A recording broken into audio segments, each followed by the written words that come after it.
नमस्कार प्यारे बच्चों, मैं नेम सिंह आप सभी का dear name Singh YouTube channel पर बहुत बहुत स्वागत और अभिनंदन करता हूं।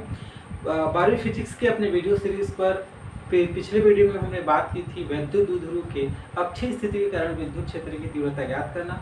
हमारा जो ये वीडियो होगा वो निरक्षीय स्थिति पर विद्युत क्षेत्र की तीव्रता ज्ञात करने पर बेस्ड होगी। याद रखिए, यदि हम वैद्युत द्विध्रुव को लेकर बात करें तो यह समान परिमाण के दो विजातीय आवेशों का एक निकाय होता है और इसके दो मानक स्थिति पर विद्युत क्षेत्र क्या की जाती है, ज्ञात की जाती है। एक, जब उसके बढ़ाए गए अक्ष पर स्थित होता है तो उसको अक्षीय स्थिति कहते हैं। दूसरा, जब हमारा जो ज्ञात करने वाला जो पॉइंट है वो लंबार्धक पर स्थित होता है अर्थात निरक्षीय रेखा पर स्थित होता है तो उस स्थिति में ज्ञात करते हैं तो उसको निरक्षीय स्थिति के नाम से जानते हैं। चलिए वीडियो को स्टार्ट करते हैं और समझने का प्रयास करते हैं। तो सबसे पहले अपन वैद्युत द्विध्रुव कंसिडर कर लेते हैं। तो मान लेते हैं अपने पास ये एक वैद्युत द्विध्रुव है, ये अपने पास एक वैद्युत द्विध्रुव है, ठीक है क्या, जो कि प्लस क्यू और माइनस क्यू आवेश से मिलकर बना है। मैं मान लेता हूँ ये बी है और ये क्या है अपने पास ए है। दोनों का बीच का केंद्र क्या है, ओ है, और दोनों के बीच की जो दूरी आपको पता हो कितना लेते हैं 2a, तो यहाँ से यहाँ तक ए हो जाएगा और यहाँ से यहाँ तक ये ए हो जाएगा, ठीक है। तो ये सबसे पहला ये कंसीडर करते हैं। अब ये वैद्युत द्विध्रुव तो हो गया। तो निरक्षीय स्थिति आपको पता है कि जब निरक्षीय रेखा पर स्थित होती है तो उस स्थिति को हम निरक्षीय स्थिति कहते हैं। तो हम मान लेते हैं कि एक पॉइंट P, ये पॉइंट P है, O से कितने दूरी पर है, R दूरी पर। और कौन सी स्थिति पर है भाई, लंबार्धक पर स्थित है, तो इसलिए इस स्थिति को हम क्या बोलेंगे, निरक्षीय स्थिति कहेंगे। तो आपको निरक्षीय स्थिति का सबसे पहले डिफिनेशन बताना पड़ेगा, परिभाषा की निरक्षीय स्थिति क्या होता है। तो आप बताएंगे कि जब कोई बिंदु जिस पर विद्युत क्षेत्र की तीव्रता ज्ञात करनी है वैद्युत द्विध्रुव के केंद्र से होकर जाने वाली तथा अक्ष पर लंबवत रेखा पर स्थित होता है तो इस स्थिति को निरक्षीय स्थिति के नाम से जानते हैं। या फिर आप इसको इस प्रकार से भी डिफाइन कर सकते हैं, ये देखो 90 डिग्री मतलब लंब है और इसको बराबर भागों में बांटता है, देखिए उसको लंबार्धक कहते हैं। लंब मतलब 90 डिग्री, अर्धक मतलब होता है बराबर भागों में बांटने वाला। तो जब कोई बिंदु जिस पर विद्युत क्षेत्र की तीव्रता ज्ञात करनी है वैद्युत द्विध्रुव के लंबार्धक पर स्थित होता है तो इस स्थिति को हम अक्षीय स्थिति के नाम से जानते हैं। ये सबसे पहले आप एग्जाम में क्या करेंगे, इंट्रोड्यूस करेंगे। अब हमारा टारगेट क्या है, अक्षीय स्थिति पर विद्युत क्षेत्र की तीव्रता ज्ञात करनी है। तो सबसे पहले हम कंसीडर कर लेते हैं क्या भाई, एक वैद्युत द्विध्रुव AB जो कि प्लस क्यू और माइनस क्यू आवेश से मिलकर बना है, दोनों के बीच की दूरी क्या है, 2a। तो जो सबसे पहले दिया है उसी को हम पहले लिखेंगे, उसको डिफिनेशन लिखने के बाद क्या लिखेंगे कि माना AB एक वैद्युत द्विध्रुव है, वैद्युत द्विध्रुव है जो प्लस क्यू और माइनस क्यू से बना है और दोनों की जो बीच की दूरी कितना है, 2a है। ये इतना हमने मान लिया, ठीक है क्या। अब हम पॉइंट कंसीडर करेंगे जिस पर विद्युत क्षेत्र की तीव्रता ज्ञात करना है। तो माना, ठीक है, केंद्र O से R दूरी पर एक बिंदु P है, कौन सी स्थिति पर, निरक्षीय स्थिति पर, तो आपको बताना पड़ेगा। तो माना, ठीक है, केंद्र O से R दूरी पर कौन सी स्थिति पर, निरक्षीय स्थिति पर। तो निरक्षीय स्थिति पर एक बिंदु क्या है, P है, जिस पर विद्युत क्षेत्र की तीव्रता ज्ञात करनी है, जिस पर विद्युत क्षेत्र की तीव्रता या फिर विद्युत क्षेत्र क्या करनी है, अपने को ज्ञात करनी है। ये अपने को एलिमेंट्री कंडीशन में चीज लेना पड़ता है। तो अब देखिएगा, हमने सारी चीज मान लिया। अब यहाँ पर देखिए परिभाषा में चूंकि निरक्षीय स्थिति बता चुके हो, जितना लंबा यहाँ पर बताने का आवश्यकता है, सीधा पॉइंट को बता दो कि निरक्षीय स्थिति पर वो स्थित है। ओके क्या। अब देखो हमारा जो आवेश है, सॉरी यहाँ पर ए पर प्लस लेते हैं तो ये प्लस क्यू है और यहाँ पर क्या है, ये माइनस क्यू है। तो देखिएगा, अब ये प्लस क्यू माइनस क्यू से आवेश से मिलकर बना है, लेकिन इस प्लस की आवेश के कारण भी इसके चारों तरफ विद्युत क्षेत्र क्रिएट होगा और इस माइनस की आवेश के कारण भी इसके चारों तरफ विद्युत क्षेत्र क्रिएट होगा। दैट मींस ये प्लस क्यू आवेश के कारण भी P पर विद्युत क्षेत्र आएगा और इस माइनस क्यू आवेश के कारण भी P पर विद्युत क्षेत्र आएगा और दोनों को हम क्या करेंगे, फिर परिणामी निकालेंगे, फिर हमारा आंसर आ जाएगा। तो सबसे पहले हम लिखते हैं बिंदु A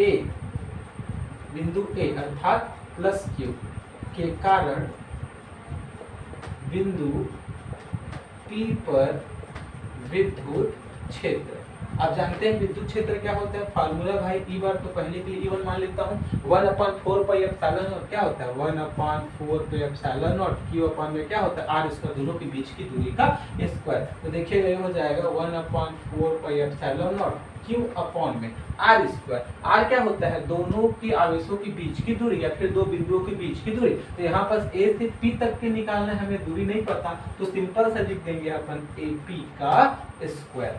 समझ आता है क्या? अब अपने को AP ज्ञात करना है, तो देखो AP ज्ञात करना है तो इन दोनों के यदि मैं क्या कर देता हूँ, मिला देता हूँ। तो देखिए 90 डिग्री है, 90 डिग्री का सामने वाला क्या होता है भाई, कर्ण होता है। और ये देखिए थीटा नहीं है तो मैं मान लेता हूँ ये वाला एंगल थीटा है, तो थीटा का सामने वाला लंब, और एक जो बचा हुआ क्या हो जाएगा, आधार हो गया। इसमें पाइथागोरस प्रमेय लगाओगे तो क्या हो जाएगा, कर्ण का स्क्वायर मतलब AP का स्क्वायर बराबर लंब का स्क्वायर मतलब R का स्क्वायर प्लस आधार का स्क्वायर दैट मींस A का स्क्वायर। तो AP बराबर क्या आ जाएगा, अंडर रूट, ये क्या आ जाएगा, AP बराबर under root R square plus A square. समझ आता है क्या? सीधा सीधा लिखना है, अपने को ज्यादा दिमाग खराब करने की आवश्यकता नहीं है, सीधा सीधा लिखेंगे। तो therefore E1 which is equal की बात करोगे तो 1/4 pi epsilon not Q, AP का स्क्वायर है तो AP का स्क्वायर क्या हो जाएगा भाई, R स्क्वायर प्लस A का होल स्क्वायर। सिंपल सा है, यहाँ जो निकाले थे अपन, इसको यदि स्क्वायर करूंगा तो क्या हो जाएगा, हट जाएगा ना, तो ये क्या हो जाएगा, AP का स्क्वायर बराबर क्या हो जाएगा, R square plus A square, ये आ जाएगा। अब देखिए इसकी दिशा अपने को बताना पड़ता है, तो दिशा मैं आपको बताता था कि किसी भी पॉइंट पर यदि विद्युत क्षेत्र की तीव्रता की दिशा ज्ञात करनी है तो उस पॉइंट पर एकांक धनावेश को रख के देखो, जिस डायरेक्शन पर बल लगेगा उसी दिशा पर उस पर विद्युत क्षेत्र की दिशा होगी। तो यदि मैं यहाँ पर कंसीडर कर लेता हूँ एकांक धनावेश, तो देखिए पॉजिटिव चार्ज क्या करेगा, रिपल करेगा, दैट मींस बल की जो दिशा होगी वो इस डायरेक्शन में होगी, तो इसी डायरेक्शन पे किसकी दिशा होगी, E1 की भी दिशा होगी। ठीक है, तो किस कहाँ से कहाँ चल रहा है, A से P की ओर, तो इसकी जो दिशा है A से P के अनुदिश, ये इस प्रकार से इसकी क्या हो जाएगी, दिशा हो जाएगी। इसको हम देखते हैं समीकरण नंबर 1। तो सिमिलरली अब A के कारण निकल गया तो हम B के कारण निकाल लेते हैं। तो देयरफॉर ठीक है, बिंदु P अर्थात -Q आवेश के कारण बिंदु P पर विद्युत क्षेत्र कितना हो जाएगा भाई, देखो तो इसको मैं E2 मान लेता हूँ। E2 बराबर क्या होता है, formula 1/4 pi epsilon not Q upon R square. R square मतलब दोनों के बीच की दूरी, दैट मींस यहाँ क्या है, ये देखिए माइनस Q है ना, इधर लिख देता हूँ। ये B से P तक की दूरी अपने को चाहिए, तो इसको मैं लिख देता हूँ BP का स्क्वायर। अब BP का स्क्वायर की अपने को दोनों का चाहिए, B से P तक की दूरी में दोनों को क्या करता हूँ, मिला देता हूँ। देखिए इसको मैं मान लेता हूँ थीटा, तो थीटा मान लूंगा तो ये देखिए कितना डिग्री है, 90 डिग्री। तो 90 डिग्री के सामने वाला क्या होता है भाई, कर्ण, थीटा का सामने वाला लंब, और एक जो बचा तो आधार। तो इस त्रिभुज पर जब पाइथागोरस पर मैं लगाऊंगा तो कर्ण का स्क्वायर दैट मींस BP का स्क्वायर बराबर लंब का स्क्वायर दैट मींस R का स्क्वायर प्लस आधार का स्क्वायर दैट मींस A का स्क्वायर हो जाएगा। तो BP का स्क्वायर बराबर क्या आ जाएगा, इतना, तो कर्ण का क्या आ जाएगा, अंडर रूट में हो जाएगा, तो R square plus A square, ये BP हो जाएगा। यहाँ से निकालो तो BP तो क्या हो जाएगा, अंडर रूट में, परंतु अपने को BP के स्क्वायर की वैल्यू चाहिए, तो यहाँ से BP स्क्वायर की वैल्यू पुट करूंगा तो 1/4 pi epsilon not Q upon में क्या हो जाएगा, R square plus A square का होल स्क्वायर, ये हो जाएगा समीकरण नंबर 2। लेकिन दिशा भी बताना है अपने को, दे देते हैं समीकरण नंबर 2। तो चलिए यदि हम दिशा को लेकर बात करें तो उस बिंदु पर यदि इस E की दिशा ज्ञात करना चाहते हैं, E2 की, वहां पर एकांक धनावेश को रखते हैं। तो देखो एकांक धनावेश को रखा तो देखो नेगेटिव चार्ज है, उसको आकर्षित करेगा, तो आकर्षित करेगा तो उस कंडीशन पर जो E2 की दिशा होगी वो इस डायरेक्शन में होगी। देखो ये हो जाएगी किसकी दिशा, अपने पास E2 की दिशा इस डायरेक्शन पर। और कैसे बताएंगे, B से P की ओर जा रहा है, सॉरी P से D की ओर जा रहा है, तो किसी डायरेक्शन पर होगा, PB की अनुदिश या PB के अनुदिश, ये हो जाएगी इसकी दिशा। अब परिणामी निकालना है, परंतु समीकरण 1 व 2 को अब ध्यान से देखो तो समीकरण 1 व 2 से एक चीज आपको क्लियर हो रहा है कि जैसा E1 दिख रहा है वैसी क्या है, E2 है, अर्थात E1 और E2 क्या है, आपस में बराबर है। भाई गजब हो गया, क्या है, आपस में बराबर है। तो उस कंडीशन पर वहां पर परिणामी ज्ञात करने के लिए अब मेरे को क्या करना पड़ेगा, E1 और E2 को घटकों में क्या करना पड़ेगा, वियोजित करना पड़ेगा। तो देखिए घटकों में कैसे वियोजित करते हैं। तो एक पॉइंट P है यहाँ पर, यदि इस रेखा को मैं ऊपर की आगे बढ़ाऊंगा, देखो इस प्रकार से आगे जाएगा, ठीक है क्या, और यहाँ पर जाते हुए एक और मैं रेखा बना देता हूँ, ये देखिए ये चला गया, ठीक है क्या। अब यहाँ पर कुछ कुछ प्रॉपर्टी आपको जो बेसिक क्लासेस का छोटी क्लास को याद रखना है। यदि दो समांतर रेखा है, यदि उसको कोई तिर्यक रेखा काटता है तो बहुत सारे एंगल बनता है, ठीक है। जैसे कि ये वाला जो एंगल और ये वाला जो एंगल है, देखो इन दोनों का देखिए, जैसे 1 2 मैं नाम दे देता हूँ 3 4 5 6 7 8। तो ध्यान दीजिएगा, जैसे ही आप देखिएगा ये वाला एंगल का इस रेखा के ऊपर में बन रहा है, वैसे ही ये वाला भी एंगल उस रेखा के ऊपर में बन रहा है।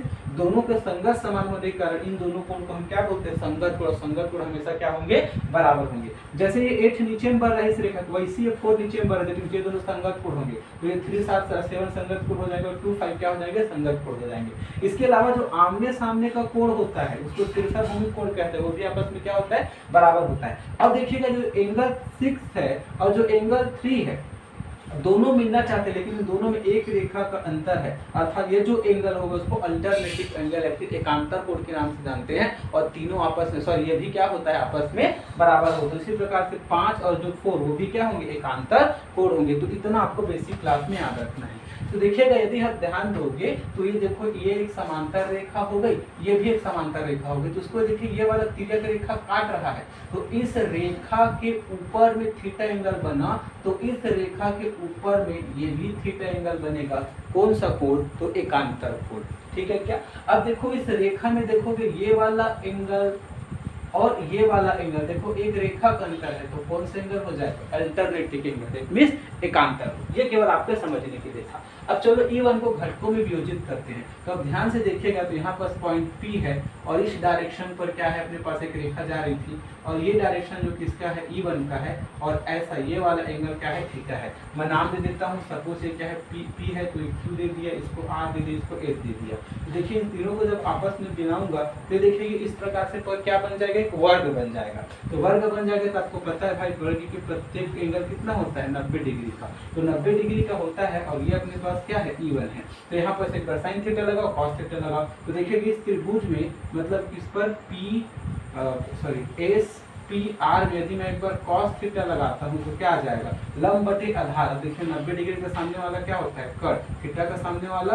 लंब, और जो बच गया वो आधार। तो कॉस थीटा बराबर क्या होता है, आधार बटे कर्ण। तो आधार क्या है, अपने पास एस पी है और कर्ण अपने पास क्या है, आर पी है, या फिर क्या बोल सकते हैं, पी आर है। तो एस पी बराबर यहाँ से निकालूंगा तो cos theta into P R, और पी आर के वैल्यू क्या, देखो E1 है, पी आर। तो इसको मैं क्या लिख सकता हूँ, S P which is equal to, यहाँ से मैं इसको लिख सकता हूँ S P which is equal to, देखिएगा पी आर की वैल्यू क्या है, E1। तो क्या हो जाएगा, E1 cos theta. That means ये वाला घटक क्या आ जाएगा, E1 cos थीटा, सॉरी क्या निकला, एस पी निकला। तो ये वाला क्या है अपने पास, E1 cos थीटा है, एस पी आर, सॉरी ये क्या है अपने पास, एस पी। तो ये वाला घटक क्या है, E1 cos theta. That means इस डायरेक्शन में जो घटक आया वो क्या है, E1 cos थीटा है। क्योंकि ये 36 में, इसको 36 घटक बोलते हैं। एक बार क्या लगाओ, साइन थीटा लगाओ। तो साइन थीटा लगाओगे क्या होता है, लंब बटे कर्ण। तो लंब क्या है अपने पास, देखो एस आर है, और कर्ण क्या है अपने पास, पुनः पी आर है। तो यहाँ देखिए एस आर और पी आर के वैल्यू क्या है, E1। तो यहाँ से एस आर निकालोगे क्या निकल जाएगा, E1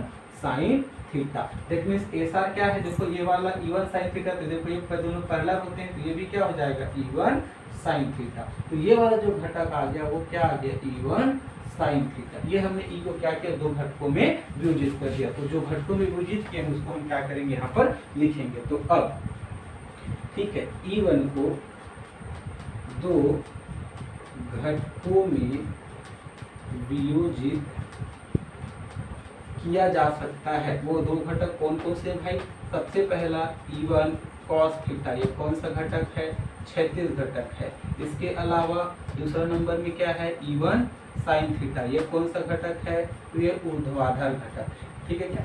उसी प्रकार से तथा E2 को भी दो घटकों में वियोजित किया जा सकता है। वो दो घटक कौन कौन सा है वो अपने को देखना है।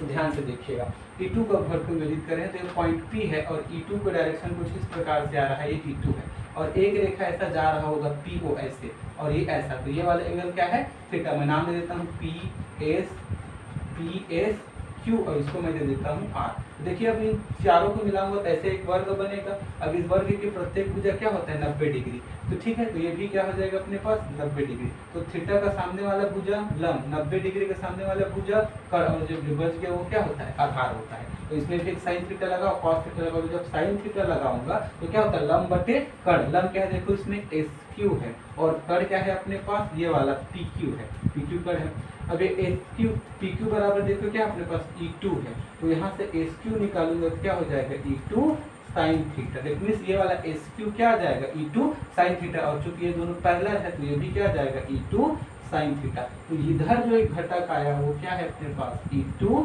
Sine theta. ये कौन सा घटक है ऊर्ध्वाधर घटक। उसी प्रकार से जब कॉस थीटा लगाऊंगा तो क्या आ जाएगा आधार बटे कर्ण। आधार अपने पास क्या है एसपी है, कर्ण क्या है अपने पास PQ है, तो PQ क्या है अपने पास कर्ण आ जाएगा।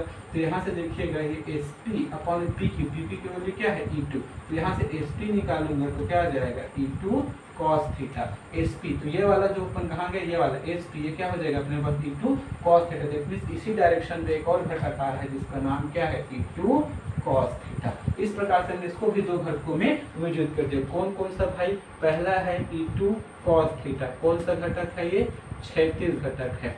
इसके अलावा दूसरा नंबर में क्या है E2 साइन थीटा, कौन सा घटक है ये ऊर्ध्वाधर घटक। ये हमने दो घटकों में क्या कर दिया विभाजित कर दिया। अब इन दोनों को लेकर क्या करना है अपने को समराइज करना है, बताना है कि क्या है, कैसे इसको स्टडी करना है। तो देखिए अब ध्यान से देखिएगा, तो जो E1 साइन थीटा ऊपर की तरफ जा रहा है और E2 साइन थीटा क्या है नीचे की तरफ जा रहा है, और समीकरण 3 से देखो E1 E2 बराबर है, अर्थात ये 10 न्यूटन है तो वो भी 10 न्यूटन, मतलब 10 न्यूटन का बल ऊपर लग रहा है, 10 न्यूटन का बल नीचे लग रहा है। तो 10 न्यूटन से ऊपर खींचा, 10 न्यूटन से नीचे खींचा, तो दोनों क्या हो जाएंगे क्या है बराबर है। इसके अलावा इनकी क्रिया रेखा भी क्या है बराबर, एक ही है, और दोनों क्या है अपोजिट है, और दोनों बराबर है, इसलिए एक दूसरे को क्या कर देंगे निरस्त कर देंगे। और 36 को देखो 10 न्यूटन का बल इधर जा रहा है, 10 न्यूटन का बल फिर भी इधर जा रहा है, तो दोनों क्या हो जाएंगे आपस में जुड़ जाएंगे। इसलिए 36 घटक आपस में जुड़ जाएंगे, ऊर्ध्वाधर घटक अपोजिट और बराबर होने के कारण क्या हो जाएंगे एक दूसरे को नष्ट कर देंगे। तो वैसे ही अपने को लिखना है, चूंकि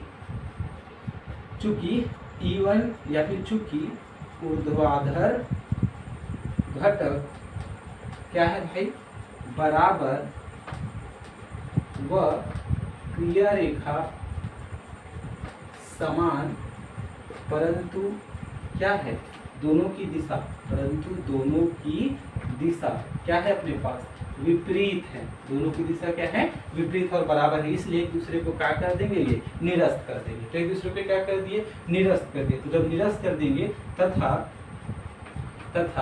क्षैतिज घटकों की दिशा समान होने के कारण वो क्या हो जाएंगे आपस में जुड़ जाएंगे। समान होने के कारण आपस में क्या हो जाएंगे जुड़ जाएंगे। जब आपस में जुड़ जाएंगे तो यहाँ पर परिणामी क्या निकलेगा, देयरफॉर बिंदु P पर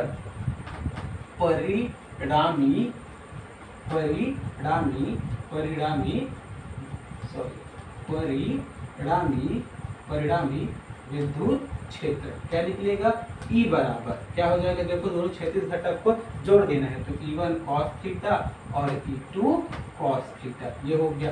परंतु समीकरण 3 से E1 E2 क्या आपस में बराबर, जिसको मैं लिख सकता हूँ E1 cos थीटा और E2 की जगह भी क्या लिख सकता हूँ E1 cos थीटा। कहाँ से काम किए हम समीकरण नंबर 1 से। तो देखो आपस में दो बार हो गए, तो ये क्या हो जाएगा 2E1 cos थीटा, ये हो जाएगा E। इसको हम देखते हैं समीकरण नंबर 4। तो देखिए अब अपने को E1 तो हम समीकरण नंबर 1 से पुट कर लेंगे, cos थीटा के वैल्यू फाइंड करना है, तो हम किसी भी त्रिभुज को लेकर फाइंड कर लेते हैं। तो देयरफॉर त्रिभुज OAP में देखो क्या लगा रहा हूँ cos थीटा। तो जब cos थीटा लगाऊंगा तो cos थीटा बराबर क्या होता है भाई आधार बटे कर्ण। तो आधार क्या है इस पर OA और कर्ण क्या है अपने पास AP। तो OA का मान क्या है A है, और कर्ण का मान क्या है अपने पास देखोगे तो कर्ण का मान क्या है √r² प्लस a²। तो देखो इस समीकरण के क्या कर देता हूँ मान रख देता हूँ। तो देयरफॉर समीकरण 4 में E1 व cos थीटा का मान रखने पर, तो चलो मान रख देते हैं, तो यहाँ से क्या निकलेगा E which is equal to क्या हो जाएगा 2 E1 की वैल्यू यहाँ से 1/4 पे एप्सिलॉन नॉट Q अपॉन में ये, तो 1/4 pi epsilon not Q upon पर क्या है आर स्क्वायर प्लस ए स्क्वायर इंटू कॉस थीटा है तो कॉस थीटा के वैल्यू यहाँ से क्या हो जाएगा a under root r square plus A square, इसी को कैलकुलेट करना है तो क्या हो जाएगा, ये हो जाएगा 2q अपॉन में 4 पाई एप्सिलॉन नॉट ए अपॉन पर, इसको मैं लिख देता हूँ एक साथ, ये हो जाएगा 2a इंटू क्यू और ये क्या हो जाएगा देखो x इंटू एक्स की पावर 1 बटे 2 क्या होता है x की घात क्या हो जाएगा 3/2 तो ये क्या हो जाता है R square plus A square to the whole power 3/2 ये होता है। इसके अलावा आप ध्यान देंगे तो 2a मतलब क्या है देखो दोनों में से कोई एक आवेश और दोनों के बीच की दूरी वैद्युत दूरी की क्या होता है आघूर्ण होता है, तो इसको लिख सकता हूँ 1/4 पे एप्सिलॉन नॉट ये p हो जाएगा अपॉन में R square plus A square to the whole power 3/2 ये और क्या लिखे उसको बता दो, चूंकि वैद्युत दूरी आघूर्ण बराबर क्या होता है दोनों में से कोई एक आवेश दूरी दोनों के बीच की दूरी ये होता है। ठीक है, छोटा सा काम और बच गया है, इससे इसको क्या कर लेते हैं थोड़ा सा रफ कर लेते हैं। तो जब थोड़ा सा रफ करता हूँ देखिए तो इसी से हम क्या करेंगे आगे बढ़ेंगे, तो इसी से क्या करते हैं अपन आगे बढ़ते हैं। तो यहाँ से देखिएगा E बराबर क्या आ रहा है, E बराबर यहाँ पर हम कंडीशन लगाते हैं कि यदि वैद्युत द्विध्रुव छोटा हो तो जब वैद्युत द्विध्रुव छोटा होगा तो ध्यान दीजिए ए बी आपस में क्या आ जाएंगे पास पास, ये क्या हो जाएगा बहुत छोटा, लेकिन आर तो सेम रहेगा तो इस कंडीशन में आर बहुत बड़ा हो जाएगा ए की तुलना में, दैट मींस ए को मैं लगभग 0 के बराबर क्या कर सकता हूँ मान सकता हूँ। तो इस समीकरण से देखिएगा E बराबर आ जाएगा 1/4 पे एप्सिलॉन नॉट P अपॉन पर ए तो 0 हो गया तो R square to the whole power 3/2 तो देखिए ये वाले 2 से वाले 2 कट जाएगा तो देयरफॉर फाइनल आंसर आ गया E which is equal to 1/4 pi epsilon not P upon में क्या आ जाएगा R क्यूब। ये होता है निरक्षीय स्थिति पर वैद्युत द्विध्रुव के कारण विद्युत क्षेत्र। तो यहाँ पर E चूंकि सदिश राशि है तो E की दिशा भी आपको बताना पड़ेगा। तो देखिए E की दिशा को लेकर बात करेंगे तो जिस तरह क्षैतिज दिशा जा रहा है भाई क्षैतिज घटक ये भी इधर ये भी इधर, तो E की भी दिशा क्या होगा इधर ही होगा, लेकिन कहाँ जा रहा है देखो इधर, तो इधर जा रहा है तो कैसे बताएंगे, तो इस कंडीशन में बताते हैं कि वैद्युत द्विध्रुव की जो दिशा है द्विध्रुव अक्ष के समांतर धन आवेश से ऋण आवेश की ओर होती है। तो इसी प्रकार से बताएंगे E की जो दिशा है वो क्या है, वैद्युत द्विध्रुव अक्ष के समांतर, ठीक है, कहाँ से कहाँ धन आवेश से ऋण आवेश की ओर होती है। ये है अपने पास फाइनल आंसर। ठीक है, यदि आप निरक्षीय स्थिति में इतना या कितना E बराबर 1/4 पे एप्सिलॉन नॉट P अपॉन में क्या है R क्यूब, यदि आपको अक्षीय स्थिति का व्यंजन याद होगा तो ये होता था E which is equal to अक्षीय स्थिति में बात करते थे 1/4 पे एप्सिलॉन यहाँ 2 आ जाता था तो 2P अपॉन में क्या आ जाता था R क्यूब, बस यही दोनों में अंतर है, उसका दुगना होता है भाई निरक्षीय स्थिति का, ये सिंपल है। ठीक है, तो प्यारे बच्चों इस वीडियो के लिए इतना ही। यहाँ हमने डिस्कस किया वैद्युत द्विध्रुव की निरक्षीय स्थिति के कारण विद्युत क्षेत्र की तीव्रता को लेकर के। इस वीडियो के लिए इतना ही। ठीक है, हंसते रहिए, मुस्कुराते रहिए, नोट्स बनाते रहिए, पढ़ते रहिए और देखते रहिए dear name sir YouTube channel.